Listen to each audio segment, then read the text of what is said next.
Gọọmenti etiti ewepụtago ego dị ijeri naira 22 dịka ego a ga-eji wee kwụpụ ndị nagoro ezumike n'ọlụ ụgwọ.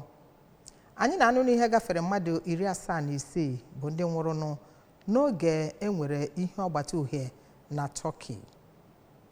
Tupu anyị nụrụ akụkọ ụwa ka ọra ka anyị nụrụ ozi dị oke mkpa ndị Anambra. Oge anyị nọ bụ oge ọkọchị na oge ụgụrụ. Zere isu ọhịa n'ọkụ, gbanyụọ ihe ọbụla nwere ike ịkpali ọkụ na be gị na ị na-apụta. Lotekwa ka ị ghara isu ọkụ n'okporo ụzọ anyị ka Anambra steeti bụrụ ọkachasị mma. Gerezi aka ụwa ka ọra aha mba ọbịa n'uju egolum. Agụpụtago iwu nke a ga-eji wee guzobe Anambra State Bursary and Scholarship Fund Management Agency, bụkwa nke agụgoro ugbo abụọ. Ndụ na ọgbakọ omebe iwu steeti a gụpụtara ya. Onye kpọnitere ya bụ okwu bụ Chief Tony Maobike, bụ onye na-anọchite anya Agụata Constituency 2. Ọ kọwara na ebumnobi eji wee mee nke a bụ ka ha wee nwee ike ise eserese na amụma maka ihe metụtara ego n'ịgụ akwụkwọ nakwa ịgụ akwụkwọ n'efu.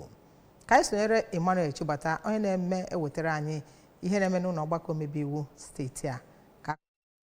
Chief Maobike kwuru na ya bụ amụma iwu ga-akwalite ụmụ akwụkwọ ịga n'iru na agụmakwụkwọ ha iji wee hụ na emepere steeti a nakwa obodo. N'okwu nke ha, onye ndu ndị minority Honorable John Bosco Akegbobi, onye otu ya nke Ihiala 2 Honorable Golden Ilo nakwa onye na-anọchite anya njikọ ọka 2 Dọkịnta Jude Akpụa na ya bụ amụma iwu bụ nke dị mkpa n'ịkwalite agụmakwụkwọ n'ebe o metara ụmụ akwụkwọ ndị aka esichaghị ike. Okwupụta okwu ụlọ omeiwu Right Honorable Somtochukwu Udeze toro ya bụ amụma ma kwukwe na ọ ga-esonyere ọnọdụ ọchịchị nke Gọvanọ Soludo. O kwukwara ka eleba anya ma dozigharị anya ka ọ dịzie mma.